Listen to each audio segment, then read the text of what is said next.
I am going to Nanmoku in Gunma Prefecture.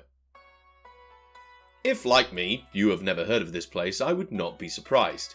At its height it had a population of only 11,000 people, and today it has 1,500, which pales in comparison to even the small village I lived in whilst first teaching. 67% of the population are aged 65 and over, and ever more houses are left abandoned by those seeking opportunity elsewhere. Upon telling my friends and family, I was largely met with the same question. Are you happy with that? And at first I was confounded by the question. It didn't click in my brain that this might be a question worth asking. Of course. I'm going to Japan. What more could there be? I'd always expected to be placed rurally, but even this is on the extreme end. The nearest train station to the village is 10 kilometers away. Class sizes must be incredibly small, and some parents even lamented that their children have only themselves to a year group in some articles I found. Whether or not that remains the case is a little unclear to me at the moment, as the information on the website about the school suggests that perhaps every year group has been combined now.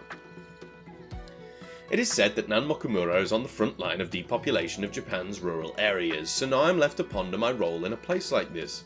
Will the children be receptive to a fresh foreign face? Will the locals?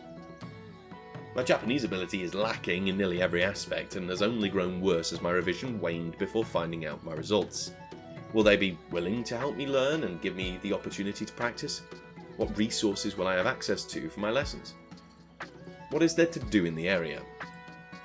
You come to a program like this by asking questions like that, but tend to approach it with a broad stroke of the Japanese brush.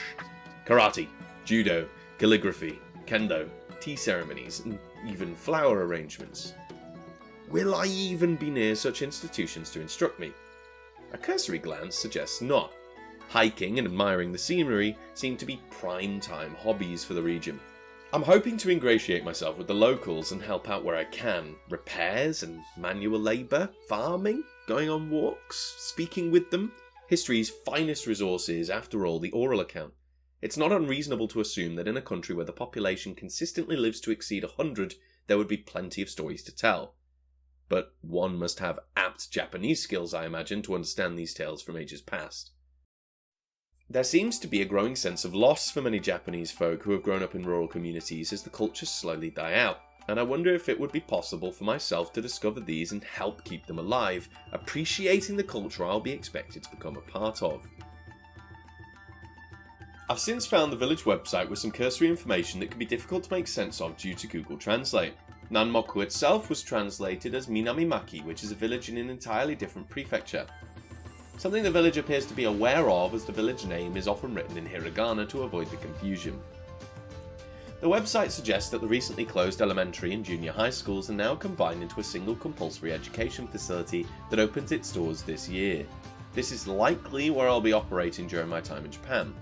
This age group is largely unfamiliar to my teaching experiences, so I'm excited to learn something new, and while I long for more information, their website is still under construction, and I am unlikely to be contacted until June rolls around. Something else I'm excited for is a fire festival that will be run shortly after I arrive called Hitoboshi. It seems to draw the whole village to watch near a bridge that crosses the Nanmoku River. Something else I've taken to is piloting the little man around on Google Maps to try and figure out where I might be living and what housing is like in the region.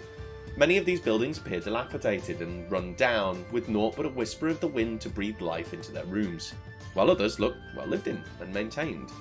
Are there apartments available to one such as myself, or will I be renting a whole house? Perhaps a house share, living above the local konbini? So many questions that will no doubt be answered in the coming months. The rural nature of the village also brings into question how I'll be cooking and eating during my time there, but that is something I will have to figure out once I arrive.